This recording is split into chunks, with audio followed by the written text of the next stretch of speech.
CSK versus RCB match. First மேட்ச்ல CSK மட்டும் ஜெயிச்சிட்டா open challenge நான் தரேன், பாதி மிஸ் நான் எடுக்கிறேன். The next day. மக்களே, பார்டர் கவாஸ்கர் ட்ராஃபி ஒரு வழியாக முடிஞ்சிருச்சு. என்னதான் நம்ம 3-1 சீரிஸ் தோற்றுருந்தாலும், இந்தியாவுக்கு நிறைய நெகட்டிவ்ஸ் இருந்தாலும் பாசிட்டிவ் சைனும் நிறைய இருந்துச்சு. ஐ பிலீவ் இந்த சீரீஸில் பண்ண தப்பெல்லாம் திருத்திக்கிட்டு இந்தியா ஸ்ட்ராங்காக கம்பேக் கொடுப்பாங்க. Be positive and think positive. அப்படியே நம்ம வீடியோக்குள்ளே வந்தீங்கன்னா பிஜிடி சம்மந்தப்பட்ட நிறைய மீம்ஸ் அள்ளி போட்டு கொண்டு வந்திருக்கேன். அப்படியே ஒன்று ஒன்றா பார்த்துடலாமா? ஃபர்ஸ்ட் மீம், அப்பா காலைல 5 மணிக்கு எழுப்பி விடுங்கப்பா. என்னடா இன்டர்வியூ ஏதாவது போறியா? இல்லைப்பா டெஸ்ட் மேட்ச் பார்க்கணும். இது உண்மைதாங்க. நானும் இதே மாதிரி தான் எங்கள் வீட்டில் எடுத்துட்டு வாங்கினேன். பா காலைல 5:30 மணிக்கு அலாரம் வச்சுக்கிறேன். என்னப்பா ஏதாச்சும் படிக்க போறியா? இல்லைப்பா மேட்ச் பார்க்கணும். அடி ஷேர் பண்ணாயே. செகண்ட் மீம், எனக்கு வேற வழி தெரியலாத்தா. புரியுது. ஒரு டைம்ல இவங்க 2 பேரும் இதே ஆஸ்திரேலியாவை ஓட விட்டாங்க. ஆனா இப்ப இவங்க 2 பேரும் ஸ்ட்ரகிள் பண்றதை பார்க்கும்போது ஒரு மாதிரி மனசு கஷ்டமா தான் இருக்கு. என்ன பண்றது? It's all fate. நம்ம கையில எதுவும் இல்ல. அதுவும் கரெக்ட் தான். அடுத்த meme, we are just into the first month of 2025 and we have already experienced our first heartbreak. அத வேற ஞாபகப்படுத்திட்டீங்க. நெஞ்சமெல்லாம் பொண்ணு அறக்கு தம்பி. ஆனா சீரிஸ் ஆரம்பிக்கும் போது 1-0 இருந்துட்டு அப்படியே சீரிஸ் தோத்துரும் பாத்தீங்களா? சரி, அடுத்தது ஒரு வீடியோ. எல்லாமே நீங்களே பாக்குறீங்க. ஒரே ஆளு தாங்க. மொத்த கடைக்கு நான் தான் சப்ளை எல்லாம் நான் தான் எடுத்து போட்டு செஞ்சு மாதிரி சுத்திக்கிட்டே இருக்கீங்களே. ஆமாங்க, சக்திமான் T20னாலும் சரி, ஒன் டேனாலும் சரி, இல்ல டெஸ்ட்னாலும் சரி, பும்ரா தாங்க இந்தியா டீமை காப்பாத்திட்டு இருக்காரு. ஒருவேளை பும்ரா மட்டும் இந்த சீரீஸ்ல இல்லைன்னா இந்தியாவெல்லாம் எப்போ பொட்டல் பண்ணி பாக்கெட்ல போட்டு இருப்பாங்க.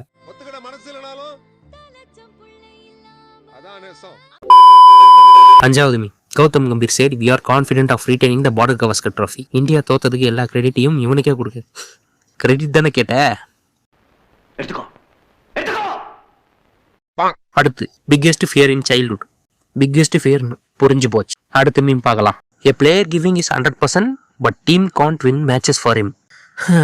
அடுத்த மீம் பார்ப்போம். புஜாரா அண்ட் ரஹானே ஆஃப்டர் வாட்சிங் இந்தியன் டீம் பர்ஃபார்மன்ஸ் இன் தி சீரீஸ். 10 வருஷம் டிராஃபில மண்ணலி போட்டீங்களேடா.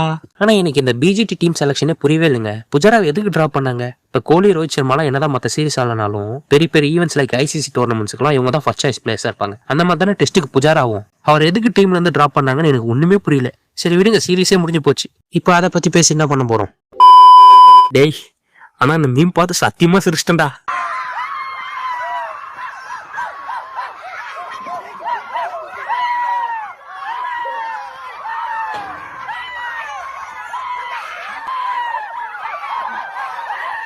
இதுல கோலி தான் மாசே.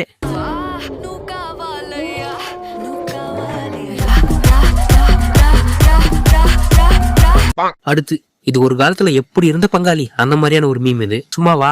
1 வருஷமா 2 வருஷமா 10 வருஷம் நம்ம கிட்ட இருந்த டிராஃபி இப்ப கை மாறி போச்சுன்னா கஷ்டமா தான் இருக்கும். விடுங்க பாத்துக்கலாம். இதுவும் வேற லெவல் மீம்டா. Outside of stump delivery, கோலினா ஃபேன்ஸ். எப்படிலாம் யோசிக்கிறீங்க மீம் கிரியேட்டர்ஸ்? ஹேட்ஸ் ஆஃப் உங்களுக்கு. ஆனா மாநாடு படம் சிம்புவை விட நம்ம கோலி தான் பயங்கரமான டைம் லூப்ல மாட்டிட்டு இருக்காரு. இவர் அந்த சாம்பியன்ஸ் டிராஃபிக்குள்ள அந்த டைம் லூப்ல இருந்து வெளியே வந்துட்டா கொஞ்சம் நல்லா இருக்கும். அடுத்து, need to bowl in clutch situation. Yes, you dial the right number. அப்படியா? Rinku Singh from other end. வணக்கமாமே. இதுவும் பயங்கரமான மீம். போ எல்லாம் போ. டெஸ்ட் சீரிஸ்லாம் முடிஞ்சு எல்லாம் சாம்பியன்ஸ் டிராஃபி பார்க்க ரெடியாக போ. டேய், ஆனா என்னோட ஒட்டுமொத்த மென்டல் பீஸ்மே இந்த சாம்பியன்ஸ் டிராஃபி நம்பிதான் இருக்கு. அப்படி சேதாரம் ஏதாவது ஏற்பட்டுச்சு.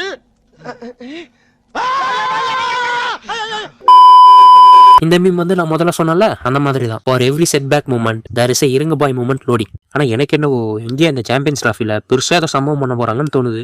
அவ்வளவுதான் மக்களே, இதான் நம்ம சேனலோட ஃபர்ஸ்ட் லென்த் வீடியோ. ஏதாச்சும் குறை இருந்தா மன்னிச்சுக்கோங்க.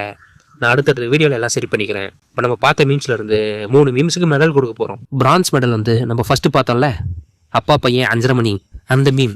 ஏன்னா அந்த மீம் வந்து எனக்கு பர்சனலா கனெக்ட் ஆச்சு, அதனால அதுக்கு பிரான்ஸ் மெடல். சில்வர் மெடல் ஜெயிக்கிறது அந்த Gautam Gambhir meme. Gold medal ஜெயிக்கிறது டவுட்டே இல்லை இந்த மீம் தான். பெஸ்ட் மீம்ங்க.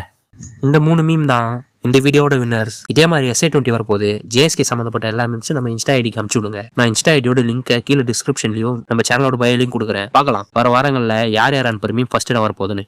இப்போதைக்கு உங்ககிட்ட இருந்து டாடா பை பை சொல்றது நான் உங்க லீடர்.